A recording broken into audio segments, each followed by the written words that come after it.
Hi, gang. Here we are, week 6, the very last week.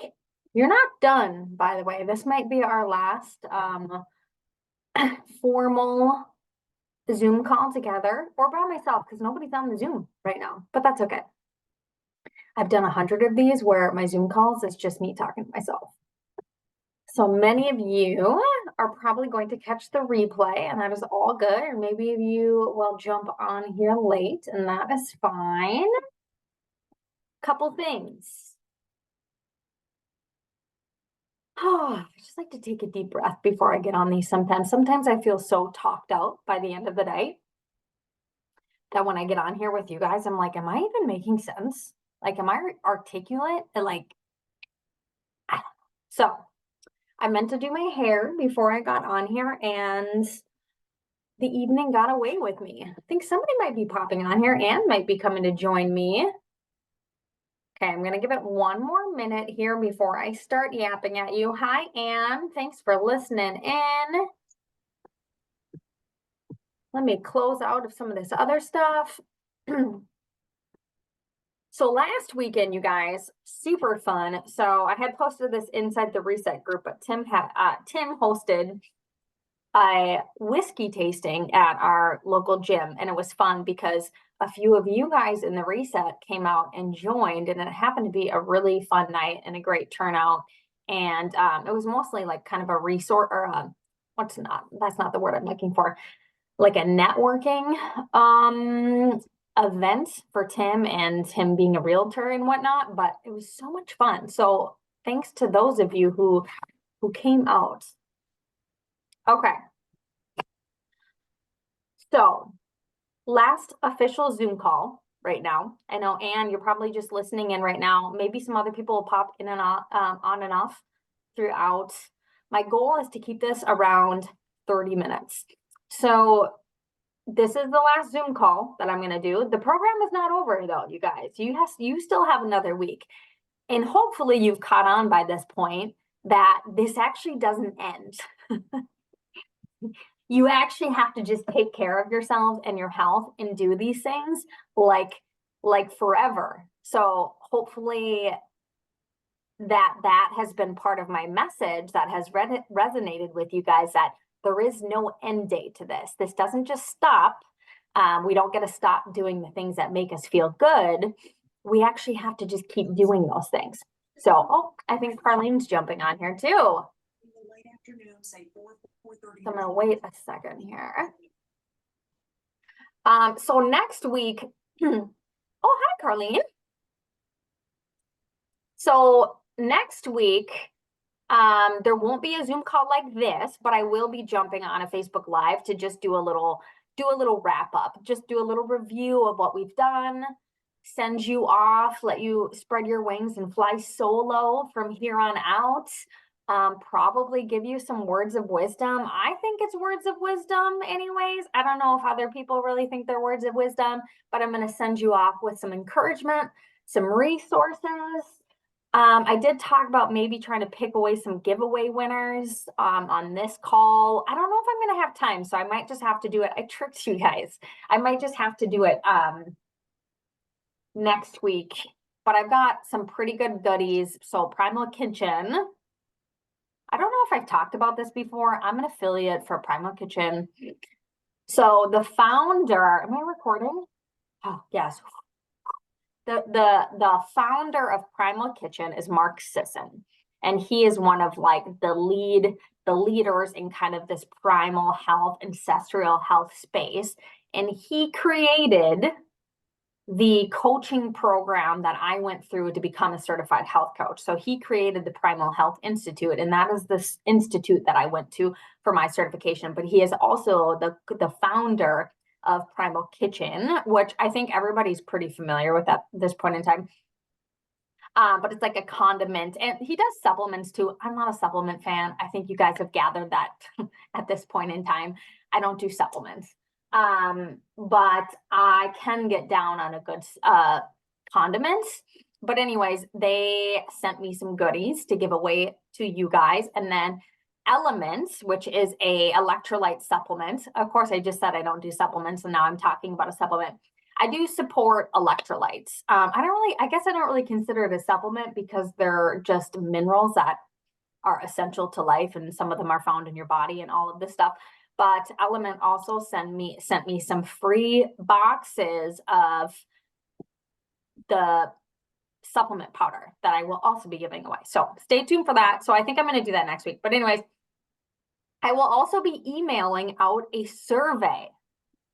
If you guys could do me a solid, I don't know why, but people really struggle with surveys. And I'm one of those people. Like, have you ever got off like a customer service call and then they send you a survey or they email you a survey and they're like, Stan, I know how important surveys are to a business. And I'm still one of those people who never do it, but I'm asking you to do it for me. And I'm going to email out a survey. And if you got, seriously, it will take you 3 minutes. There's like 3 questions on it. Just about the program, the reset in general. Me, did you love me? Did you hate me? Do I talk too much? Do I swear too much? I like to hear all of that insight and that feedback. But for real, your guys' survey results are super, super important to my business and me being able to continue doing the reset and working with people and promoting my program and stuff like that. So please take a few minutes to fill out that survey. I'll send it out in the next few days via email, and I might pop it into the group too. But let me wet my whistle. Guys, I'm so talked out. So I apologize for how this might go tonight. I've just been doing this all day long, but I'm here. You're here. Thanks, Anne, Carlene, for showing up. So today's workshop is on exercise and its role in the metabolism. What I don't want you guys to do is to get caught up in majoring in the minors. Have you guys heard that? Majoring in the minors? It basically means you're paying attention to the small things that don't really influence the overall picture. That's kind of what majoring in the minors means. So this topic, my conversation, this is going to be very general and probably very oversimplified about exercise. And it mostly relates to overdoing it with exercise, because that is what is currently promoted in our health and wellness and our fitness space, is this kind of chronic patterns, chronic exercise patterns, which eventually just leads to overtraining and burnout and all these other things. So hear me out though. Exercise is so good for so many things. I do want to start with that. Okay. So like when it comes to strength, coordination, mental health, cardiovascular health, brain health, agility, power, balance, longevity. I can't even think of any, like bone health. Like there are a bazillion benefits to exercise. Okay. Hi, Patty. Oh. What it isn't good for is fat loss. Okay. Exercise is not helpful for fat loss. Exercise actually has very little to do with fat loss in the first place. Okay. If you come to me, if you were a client of mine and you came to me for the sole purpose of, not a lot of people come to me for the sole purpose of fat loss. It's usually just kind of like bundled up in their symptoms of metabolic woes. But if you came to me for fat loss, my approach is mostly connected with changing the way you eat. Okay. Changing the way you eat, changing the way you sleep, changing the way you rest, changing the way you stress, because all of those things will move the needle way more on fat loss than exercise will. Okay. And it's because exercise makes us really, really hungry too. I don't know if you guys have noticed that, especially the pattern of exercise or the type of exercise that our fitness culture currently promotes, which is too much, too hard, too often, too frequently, too long, with not enough rest. Okay. That kind of this chronic exercise, chronic overtraining induces more hunger, and being hungry all the time is not conducive to fat loss. I think you guys have probably figured that out. If you are hungry all the time, it is going to be very, very difficult to lose weight, because what do we know? Hunger always wins. Okay. Hunger is a biological imperative, super important thing. But if it is unmanageable due to how you are exercising and your goal is fat loss, you're going to be spinning your wheels. So I was a fitness addict. I'm a ex, maybe ex. I still actually have to check in with my relationship with fitness. Every once in a while, I have these moments where I'm like, do I really enjoy this, or is this like my addiction coming back out again? And I have to like, I don't know. Sometimes I have to think about that. And it's something that I probably need to continue exploring. But yeah, when I think about exercise, I'm like, no, like I really like exercise. I like how it makes me feel. I like how it makes me look, things like that. But I'm like, do I really value those things? Like, are those my values, or are those values that I've been conditioned to believe by fitness culture and by diet culture? It's just this weird thing if you actually really start thinking about it. I'm like, do I like that? Or is this just like one of those programmed things that we've been programmed to believe over through generations, decades of diet and fitness culture, that we're supposed to value those things like fitness. I don't know. Now I'm going off on a tangent, but that's does that take you back to those TRX abs? Yes. Do And I I'm love like, that? do I actually like this, or like, do I like this because I've been programmed to like to think that the pain related to exercise is useful, Right. because yeah, I don't know, man, this just is like, it's a lot to undive when you think. We're not going to dive into that today, you guys, but it's something to like just noodle on your relationship with fitness, because I did not have a good relationship with fitness. I'm an ex, maybe still ex fitness addict. I worked out how I was supposed to, right? I did the cardio, I did the running, I did the fitness classes, I did the hot yoga, I did the Orange Theory, the F45, like all of those things I did, sometimes 2-a-days. I used to in college, okay, I went to St. Cloud State. This was probably a decade ago at this point in time. And my apartment used to be outside of this little lake. Okay. I think it was like I think it was called Lake George. Every morning, didn't matter if it was butt fucking cold outside, I would get up and I would go for a run. And I trained myself to think that I actually enjoyed that. You guys, I hate running. You couldn't pay me enough fucking money to be a runner. The people who run for fun, I'm like, there's something wrong with you. I know people like to do that. So no hate, no shame, but I am not that person. I don't like to run. But I ran because I thought I had to. I thought that was the way to get myself in a smaller body. I thought that was the way that I had to burn calories. So I got up every morning and I would run. And not on top of the running, I would still go to the gym later. And then sometimes I would still go to group fitness classes. We had this class at St. Cloud State called Butts and Guts, which I think is just such a fun word, or a fun title to a fitness class. But I would do one or two of those back to back on top of the things that I like. This was my existence. I literally existed to like eat food and diet and then exercise for 1, 2, 3 hours a day, however much I could fit in my busy, non-productive college time. But the thing was, my body never changed. Okay. Now, mind you, I probably had a pretty poor diet in college in the first place, but my body never changed. In fact, it got worse. I was so tired all the time. I was so hungry.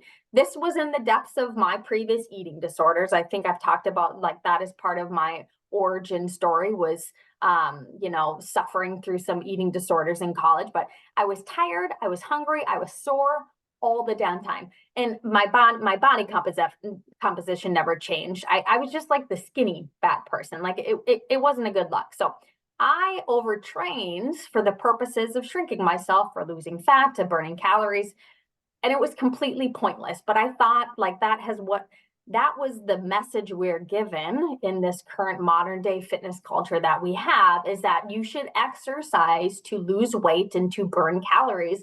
And I'm here to absolve you of any of that bullshit that this fitness culture. And I'm sorry, some of you I think are in the fitness industry.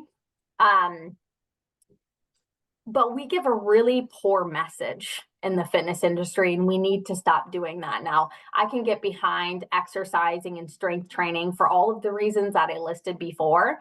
But in terms of losing body fat and burning calories, it is a fruitless endeavor. So you don't burn fat in the gym. Remember 2 weeks ago when we talked, was it 2 weeks ago? Yeah, because I was in Miami when I was doing this and I was sitting outside near a beach, and now I'm back in my room again. So 2 weeks ago when we talked about fuel, how your body uses fuel, we talked about you are already a fat burning animal. Okay. You are burning fat watching me talk to you right now about burning fat.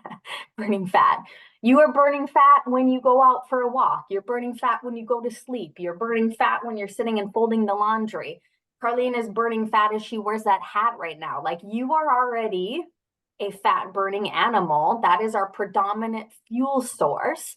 We don't need to induce fat burning through exercise. And most of the exercise that tries to tell you that it's going to be burning fat, you are burning anything but fat. But I'm going to get into that in a minute. So you are not, when I say burning fat, it doesn't necessarily mean burning body fat, right? It's just meaning you are using fat predominantly to fuel that activity. So here's the thing. Most of these exercise classes and the exercise that is hoisted upon us, you're not burning you're not burning body fat, and you're really not even burning that many calories. Like, calorie burn in the gym is negligible at best. And you're in your little fitness gadgets. I just did a reel yesterday about fitness gadgets. Mind you, I have a fitness gadget.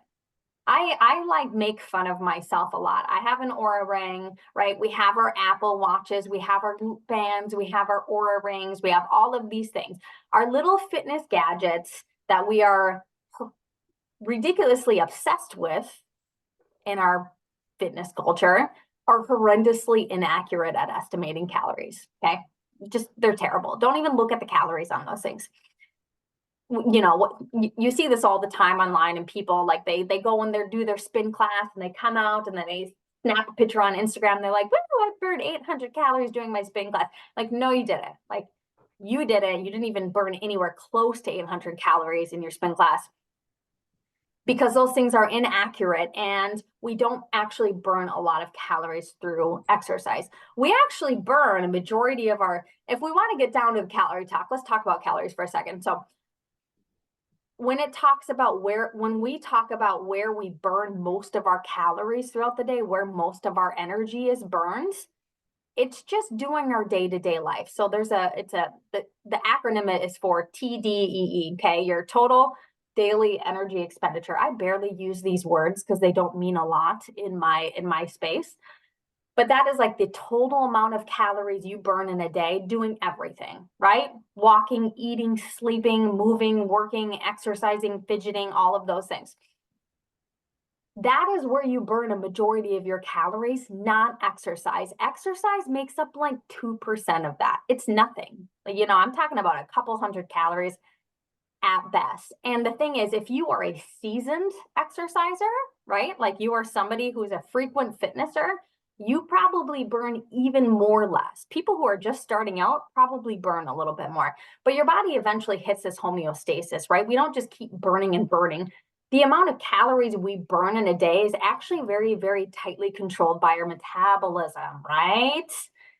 And our metabolism isn't going to just let you burn and burn and burn and burn calories indefinitely, right? Because our metabolism is trying to keep us alive. And if you burn and burn and burn, like, you would just disappear. I think that's how that would happen.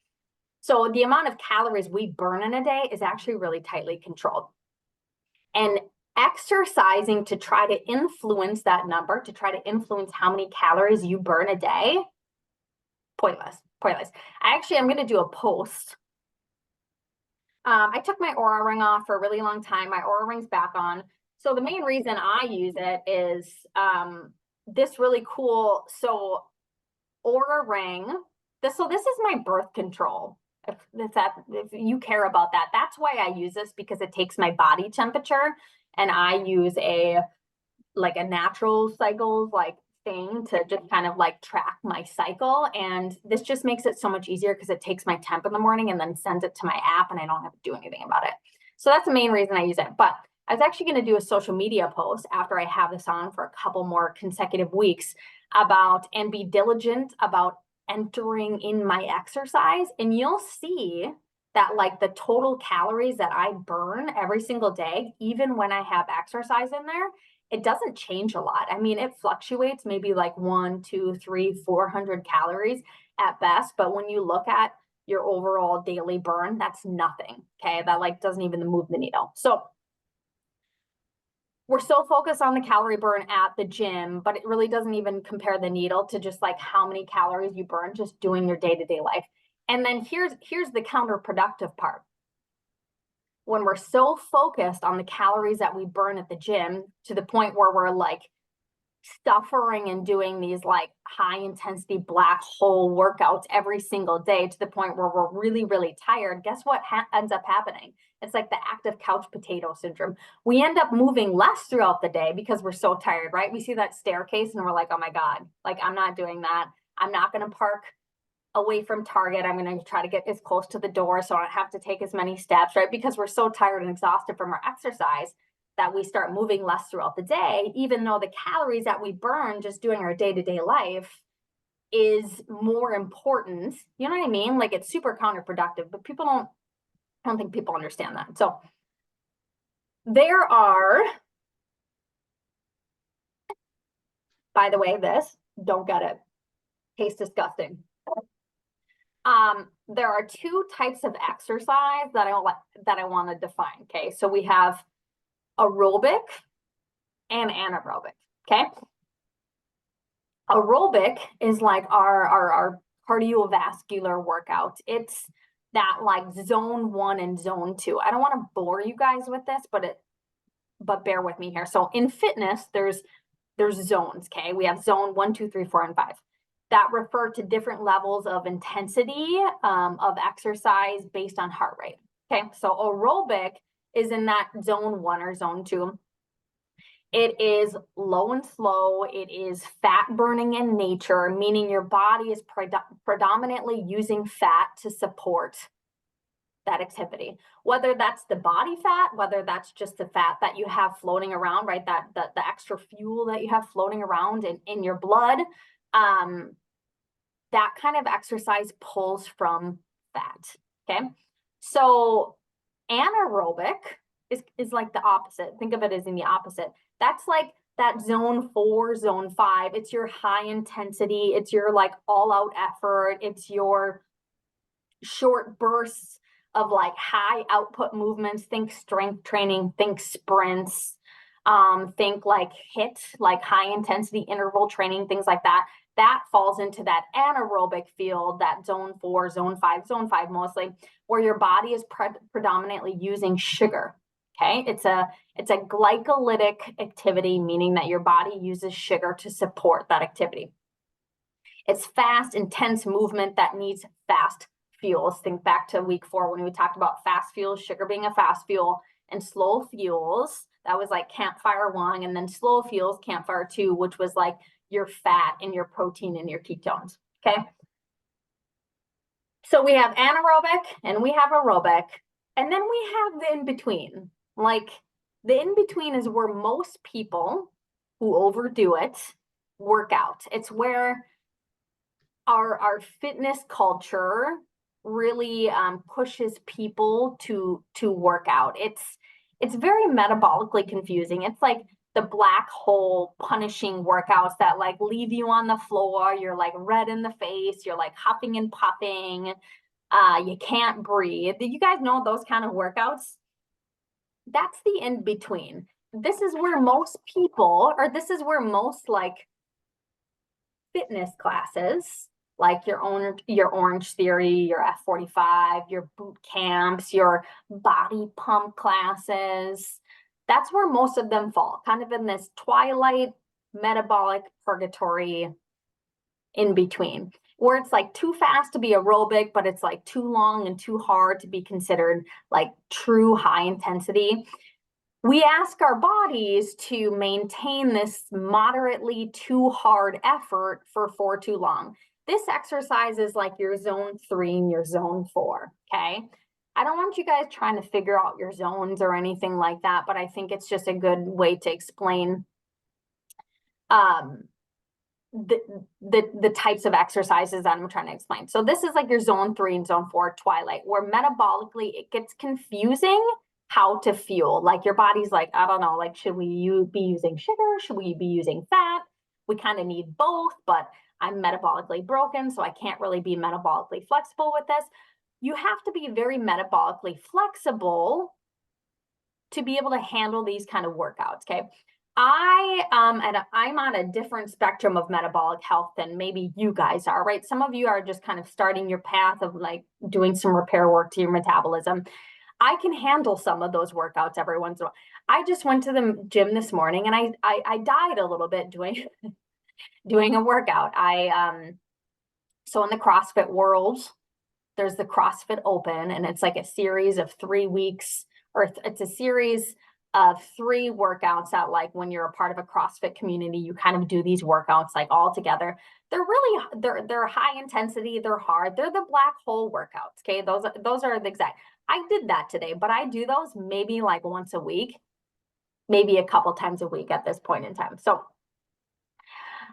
I might be a little bit better at fueling for those workouts that some of you guys are, of which I'm assuming, because that's probably why you're here, because you have a hunch that your metabolism just isn't quite doing its thing. So engaging in these kind of workouts frequently is exaggerating your metabolic difficulties in terms of energy, in terms of hunger, in terms of cravings, in terms of difficulty losing weight. It's kind of keeping you locked in that sugar burning paradigm and keeping you locked out of that fat burning paradigm. And that's not what we want to be doing, right? We're trying to encourage our bodies to be the fat burning animals as they are intended to be. And through food and through sleep and all these other things that kind of keep us locked into that sugar burning paradigm, when we do this kind of metabolically confusing exercise too much, it also contributes to that, okay? So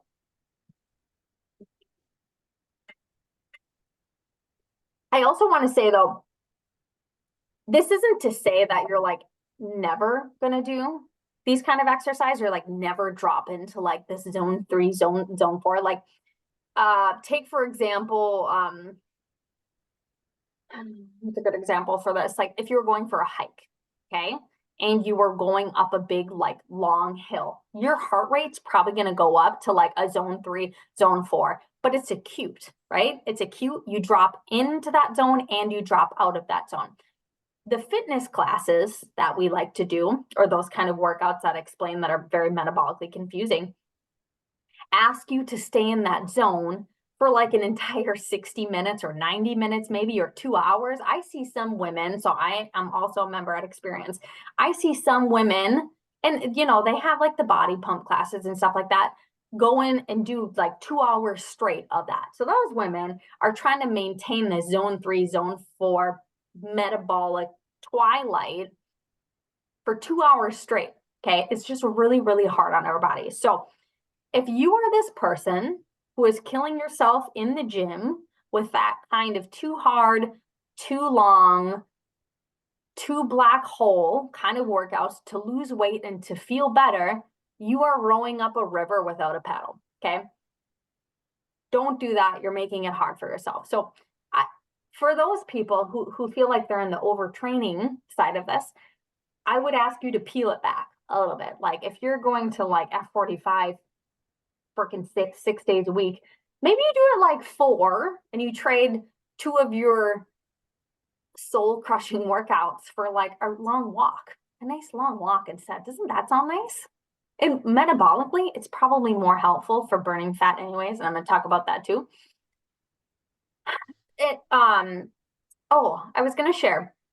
So as I said, I'm a member at Experience as well. And they have their, gosh, I hope nobody's like a coach at Experience in this, because I'm about to really rip on one of their, their programs right now. So Experience has their like what the hell is it called?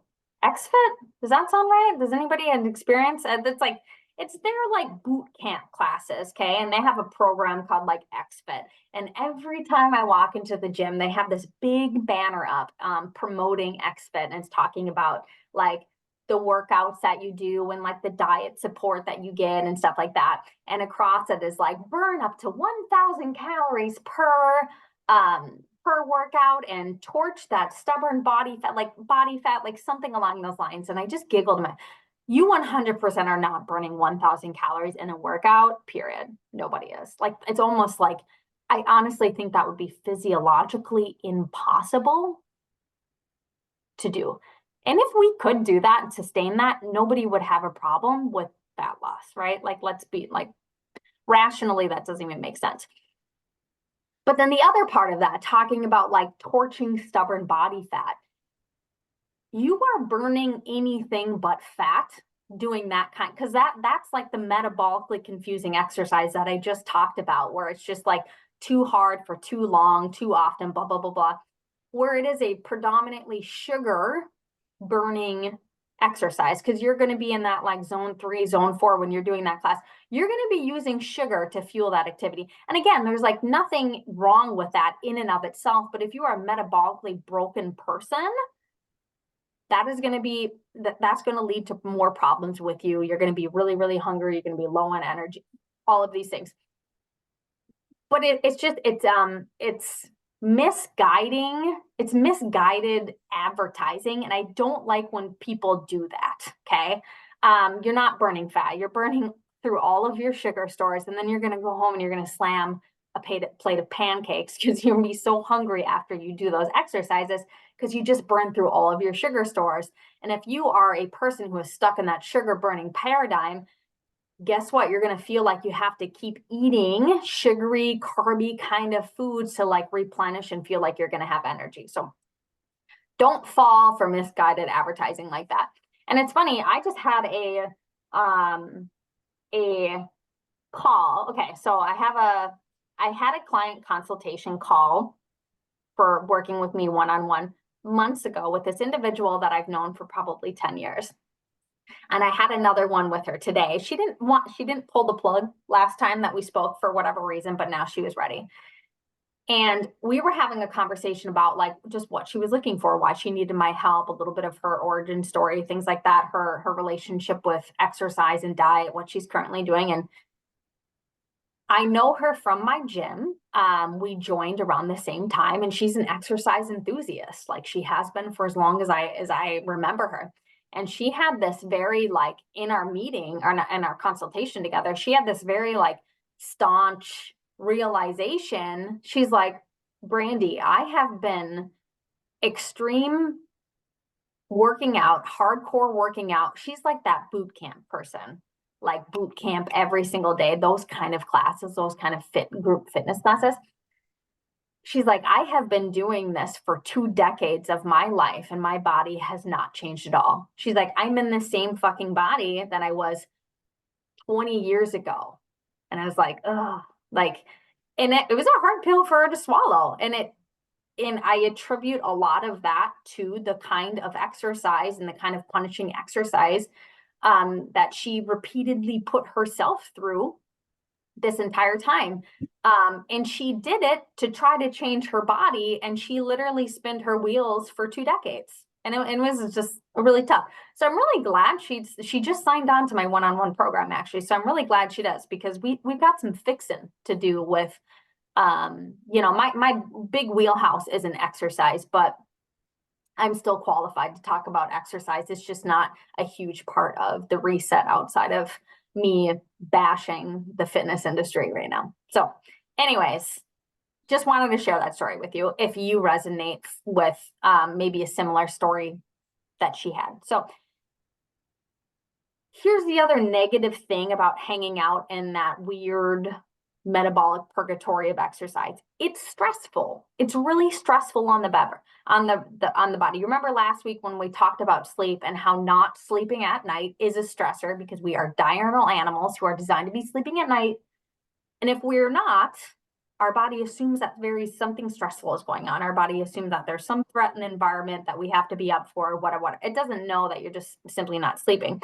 Just like your body doesn't know that you're exercising, right? Our body is like inside of us. It's just responding to the inputs, to the internal and external stimulus that we give it. It doesn't know that you're like exercising, okay? It just knows that you're moving in some form or fashion. So overtraining can also be considered a stress, the same stress that we get when we're not sleeping. And I talked about that stress response that happens. So when we are chronically over-exercising, our cortisol levels start going up. And then with our cortisol levels going up, you get that dumping of that stored sugar into your blood, helping you move fast, okay? That fast fuel, because your body doesn't know you're exercising. Your body thinks that you're probably running from a bear or a saber-toothed tiger or trying to catch your dinner, right?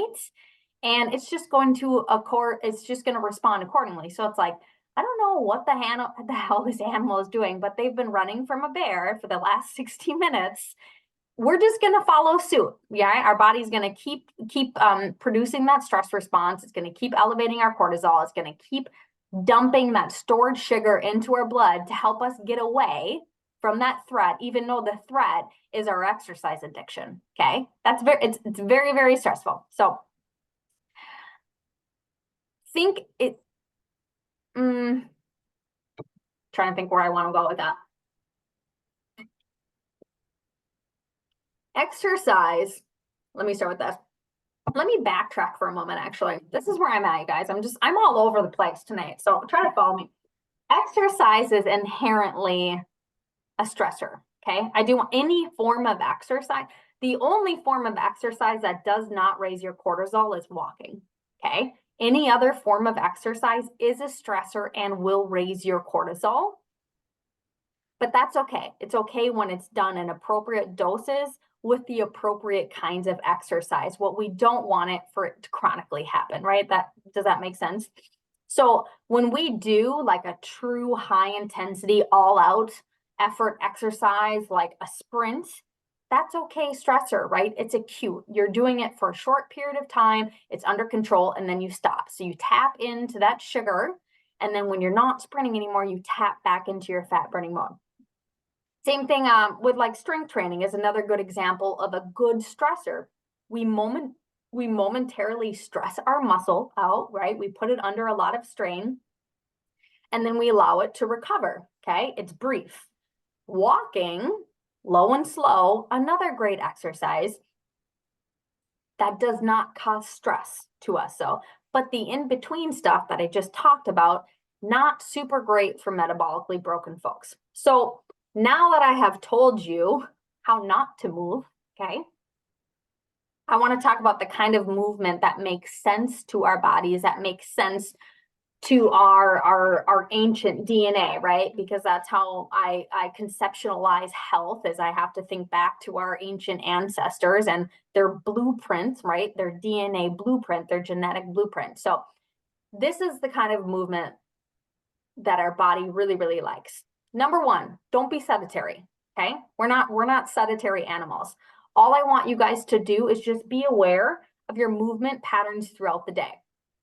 If you are like me, I sit and I do this all damn day long for the most part. I am sitting in front of a computer, talking to health coaching clients, talking to my mental health clients. I don't move a lot. I'm sitting. So I try to be conscious about like standing for a while and doing it, maybe sitting on the floor. Maybe I'll take my laptop, crisscross applesauce, and I'll sit down there and I'll work for a little bit. Just be conscious of your movement patterns throughout the day and just move a little bit more, okay? Like take a break, stand up, roll out your shoulders, dance a little, just do something. Sit up if you've been standing for a while, sit down if you've been standing for a while. Anything, just don't be sedentary, okay? We're not designed to be sedentary.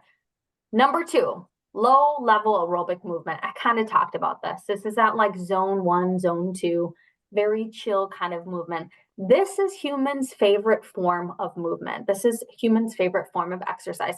This is what we're designed to do, walking. We are bipedal animals. We walk on 2 legs, our whole our whole physiology is designed to be walking, okay? That's all our ancestors did, our hunter-gatherer ancestors. We walked, okay? We walked, we moved, we foraged, we hunted, we sat, we played, okay? We moved. Aerobic level movement is low and slow activity. And when we partake in low and slow activity, our body chooses slow fuels, right? It chooses fat to support our meandering. This kind of goes back to that gene expression thing that I have talked about. Our bodies expect us, our DNA expects us to do certain things, and walking is one of them. So we need to walk, okay? If you are in the reset and my talk about chronic exercise just scared you because you don't even work out, I do want to say that you don't have to work out, okay? If you're listening to me and you're like, Brandy, holy shit, I can't even remember the last time I've been in a gym, and you're talking about like chronically over exercising, start here, okay? Start with that low level aerobic movement, walk, okay? Just walk more. Don't be sedentary. Don't be obsessive with tracking your steps. I just talked about that on Instagram. Like I did a reel yesterday about our obsession with counting steps now, right? Because we have to fitness everything. We have to make everything something in this health and wellness space. And it's just bizarre. You already know if you're moving, if you're not moving enough, right? If you're like, ah, shit, like I live a pretty sedentary life. I sit a lot for my job. I'm sitting for 8 hours working. You already know, just walk more, just like do a little bit more. We don't need to quantify everything. We don't need biometrics for everything. Like just walk a little bit more. So if you don't know where to start, for the people who are not doing anything right now, walk. It's very powerful. It's very metabolically powerful. Last thing, what am I at? 5:45? Pretty good time, because this is the last part of this. The third most important movement, strength training, okay? This is where a bulk of like my training, right? Like lies. I walk and I strength train, and then sometimes I do a black hole workout like I did this morning every once in a while for funsies, because sometimes it's just fun, and I get that. Those classes, they're fun. They're fun for a little bit, but so I'm not saying you need to walk into a gym and like start crushing some weights if that's not where you're at right now, but I think it would be cool if at some point in your journey, you decided to add a couple strength training sessions into your week if you can. For the reason of being strong, okay? Because you don't need to exercise. I want to talk about why having lean mass is so metabolically important. What? So lean mass, if you guys want to mute yourselves just in case you have background chatter going on.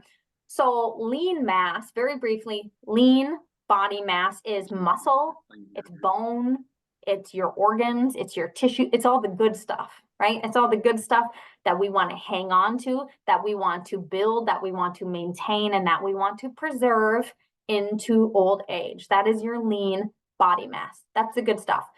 So here are some compelling reasons why strength training, if you are not doing it, you might want to consider.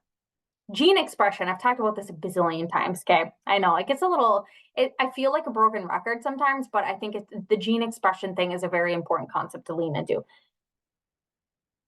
Humans are designed to occasionally lift and carry heavy things, okay? And by strength training, like back to our hunter-gatherer ancestors here, or your great-great-great-great-great-great-great-grandparents, if you don't believe in evolution, we would have lifted heavy shit every once in a while. Maybe we had to build ourselves a shelter. Maybe we had to drag a dead animal back to our camp, right? We would have had to engage in just some kind of heavy lifting, some kind of brief heavy lifting. So by doing strength training, you're reminding your body, you're reminding your genes, your DNA to be a badass, because you are strong and capable as humans were designed. What else? What is another good reason to strength train? Longevity. I'm in the longevity game. I'm living till I'm 115, you guys. You guys watch out. I don't think you'll be able to watch out because you guys might be dead by that. I hate to. So never mind. But I'm gonna live until I'm 100. So we might have to meet in an afterlife if that exists too, and talk about my longevity pursuit. But here's the thing. Studies, there are 100 white paper studies linking the amount of muscle mass that you have on your body for how long you will live. Okay, it's really, really important. There's a book called by Peter Attia, if anybody wants to read it, and is it called Longevity? It's something along that lines. If you want the book recommendation, just message me. But he talks a lot about the importance of exercise and living a long life and kind of battling some of those chronic metabolic conditions, Alzheimer's, dementia, cardiovascular disease, heart disease, all of those things. And exercise is a very, very important piece of that treatment. So anyways, muscle mass. It's important to maintain as much muscle mass as you age as you possibly can, okay? There's a slight decrease in muscle mass as we age. So every decade after we turn 30, you lose about 5% of your lean muscle mass. Just naturally shrinks away. It's funny because everybody is so fixated on shrinking their bodies. And I'm like, why? Aging is going to do that for you. Literally, aging is going to shrink you, not in the way that you want to. It's going to steal your muscle. It's going to steal your bone density. It's going to steal the integrity of your organs and your tissue and your connective tissue, all the things that you really want to hang on to so you can age gracefully.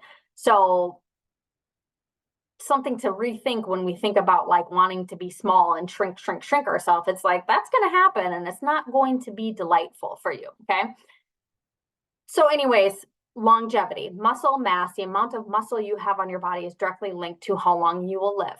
So strength training and adequate protein, which you guys are all nailing, are keys to doing that because protein is the only macronutrient that helps build and preserve muscle mass. Okay, so we got to get that animal protein in and try to strength train. And muscle is it's your strength and your mobility, right? Two things that we need as we age. Think of like the old frail people, right? If you guys have parents that are still alive, most of them, the older folks that I see these days, they're in rough shape. They're not moving any well. They don't have any muscle mass. They're hunched over. They can't even lift their hands above their head anymore. That is a muscle mass. That is a lean body mass problem. Okay. That's why people, they fall and they break their hip and they're having all these fractures and stuff like that. Have you seen what they get fed in nursing homes? Don't even get me started on that, but it's not protein. I'll tell you that. It's like they should be the ones that are doubling down on protein. I'm anti-protein shake. You guys might know this about me. I am not for old people. If that is the way they got to get protein in, all the protein shakes, all the smoothies that I hate, whatever they got to do to maintain some of those amino acids, I'm all for it. So anyways, if we don't move, our bodies forget. So we have to keep moving, and the muscle that contributes to our strength and mobility really helps with that. The last piece that I want to talk about really quick, one of my 551, thanks for hanging with me. I thought that was going to be a little bit shorter, but I went off on a tangent. I really want us, you, me, anybody, if this holds any importance to you whatsoever, I really want to flip the script on our fitness, on our fitness industry. I want to stop talking about burning our bodies down. You guys, I can't even have conversations about calories anymore. Our body doesn't even run on calories. Our body runs on fuel. It runs on fat. It runs on sugar. Like calories are they're not even that important. Okay. And we're so obsessed with burning our bodies. And it's like, I want us to stop talking about that. I want us to start talking about building our bodies. That's what we should, when people talk about like, what's the fountain of youth? Like, how do I age gracefully? You strength train and you eat more protein. Okay. You can get some Botox too, here and there too, if that's your thing. I haven't yet, but I've definitely considered it. But that stuff is what is going to help you age the best that you possibly can, more than anything else. Okay. I I want people to kind of focus, especially women, because we're kind of, I think this message probably resonates more with women, and women are also more at risk for osteoporosis. That's like the loss of bone density, and women are more at risk for sarcopenia, and that's the decrease of muscle mass, say. So it is even more important for women to strength train and eat protein, okay? We need to focus on building a robust body, right? That can carry us around into our old age. Strength, right? Strength, not an 8-pack, is what's going to help you live a long, capable life and stay physically fit, okay? Not the physically fit that like the diet industry shows us, right? And brainwash us into thinking when you like pick up a magazine and there's a fit female on it, and it's basically just a super thin, skinny female with a 6-pack. And it's like, that's not what I'm talking about. So there's that. The other, no, it's 5:54. I won't go into that. That's where I'm ending it. Da, da, da, da. That was my epic ending. Because I could talk about this for so long, you guys. Because I hate our fitness culture and I hate our fitness industry, and I really try hard to like extract myself from it. But I think being physically fit is very important. But to me, being physically fit means being able to do the things in my life that I love and doing the things in my life that I need to do. Okay. And like my physically fit might look different than your physically fit. Like my physically fit is I want to be able to carry Murray as long as I possibly can. I want to be able to go outside when it's snowing, and I want to be able to shovel my own driveway without throwing out my back or without being out of breath. I want to be able to take care of my parents when they get older without getting out of breath or without, throwing out my shoulder or something like that. That's what physically fit means to me. It's just being able to do the things that you enjoy in life and that you need to do in life to maintain your lifestyle and a body that feels good and works well. Okay. It has nothing to do with being skinny. It has nothing to do with being a 6-pack. In fact, some of the people that are like the leanest, like jacked, right? Like that look, some of the women that I know are the women that have the most unhealthy relationship with food in their body that I have ever met. So I don't think we want to strive for that. And if you do, right, that bikini bod look is something super important to you, I also don't want to dismiss that, because that is what is valued in our culture. Okay. And we are herd animals, and the herd tells us right now that there's a lot of importance and a lot of pressure put on the way we look, and the way you look is directly correlated with your value. It's not, but that's what our diet culture tells us, or that's what our beauty standards tell us. So it's not wrong of us for wanting that bikini bod, because that is what culturally people are going after, right? That's what the herd is doing. So just want to absolve you of any guilt if you're like, well, I really want to look good in a bikini. It's okay. That's it, folks. 5:56. That wasn't bad. But again, this is the last Zoom call. I appreciate you guys being on here, the ones that are on here with me right now. Next week, I'm going to jump on a Facebook Live either on Thursday or Friday. I'll try to give you guys a heads up in the group. And I'm going to close it up. I'm just going to kind of bid my final farewell, pick a couple giveaway winners, and send you off with some good words. So anyways, have a good rest of your night, you guys. Thank you. Bye. Bye.